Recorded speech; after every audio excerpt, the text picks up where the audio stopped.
Before we begin, I would like to acknowledge the traditional custodians on the land and waterways on which we are recording today, the Wurundjeri, Wairarong and the Bunurong people of the Eastern and Greater Kulin Nation.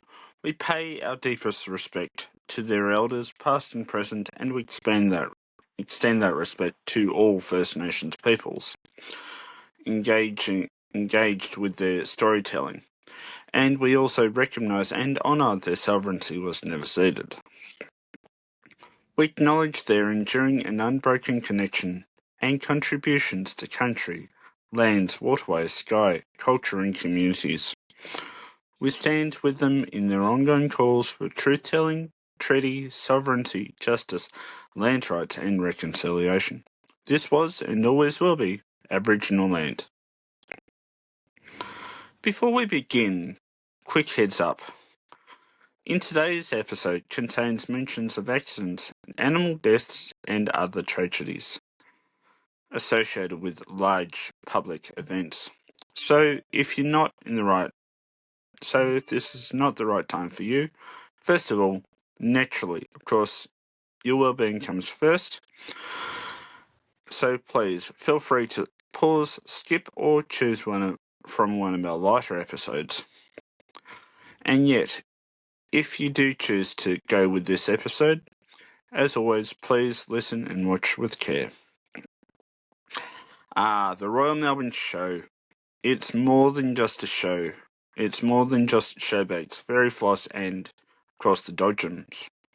Behind the fireworks and Ferris wheel, there is resistance,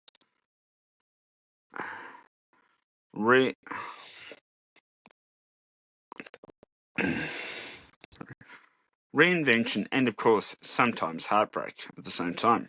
From its humble beginnings as an agricultural fair to becoming a fixture on Melbourne's cultural show annual calendar, the show reflects our city's changing face from its highs, lows, and sheer determination to keep the fun alive at the same time.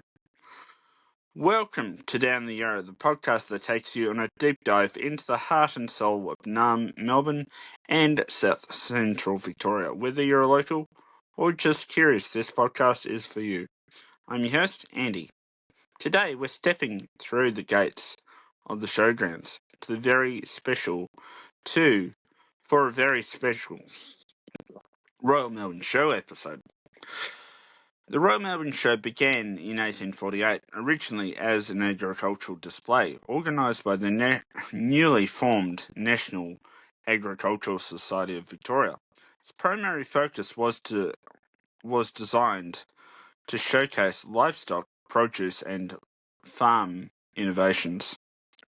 However, back then, there were no roller coasters, no neon lights, just sheep, cattle, horses, and displays of wheat, oats, and corn. This was a way of farmers and breeders to compare, and also celebrate their works. As Melbourne grew and expanded, incidentally, so did the show. By the late 19th century, it became more than just an agricultural fair. It had evolved into the family festival that we know and love today, with the sideshows, exhibitions, and entertainment. By 1883, the show moved permanently to its home of the showgrounds in Ascot Vale, just west of the city. From that point on, it became an annual pilgrimage for generations of Melburnians and Victorians alike. Ask anyone about their favourite show memory and you'll probably hear it all. From the ever-popular showbags, i.e. Bertie Beetle, to the latest licensed cartoon character. Also, the ever-popular carnival rides show Ferris wheel, dodgems, and of course thrill rides over the decades. animal competitions, when the country meets the city. Kids patted sheep, goats, and horses that they'd probably otherwise never get the chance to do. And of course, fireworks closing off every day with a bang. The show became a symbol of Melbourne's springtime, much like the AFL finals and racing carnival. The show hasn't always been fun and very floss. Oh no. Accidents on rides and in the animal arenas, fires and financial struggles, as well as cancellations during both World Wars, Spanish flu pandemic of the early 1920s, and the much more recent COVID-19 pandemic. This tested the show for its survival, but each time the show has returned determined to adapt and thrive, as well as being bigger and better than ever. Today, the shows blend both its heritage and modern family fun. Yes, you'll still find cattle and horse competitions, but also esports, celebrity chefs, live music, and tech showcases. Looking ahead, the show is actively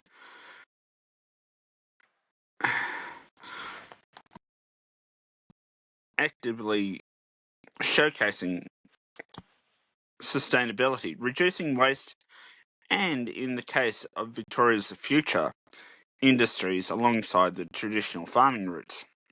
And just as the city itself, the show is reinventing itself for new generations while still never letting go of its country soul. If you want to get a taste of last year's colour and spectacle, please check out the official Melbourne Royal Show YouTube channel and their episode on last year's 2024 show. Check out our season 4 episode as a companion piece on Podbean, where we deep dive even deeper into its quirks, characters, and as well as its controversies. And speaking of famous Melbourne traditions, stick around, for tomorrow is another Down the Yarra special on the AFL Grand Final parade, where footy fever takes over the CBD before Saturday's big clash at the G. Well, that's it for today's Royal Melbourne Show special on Down the Yarra.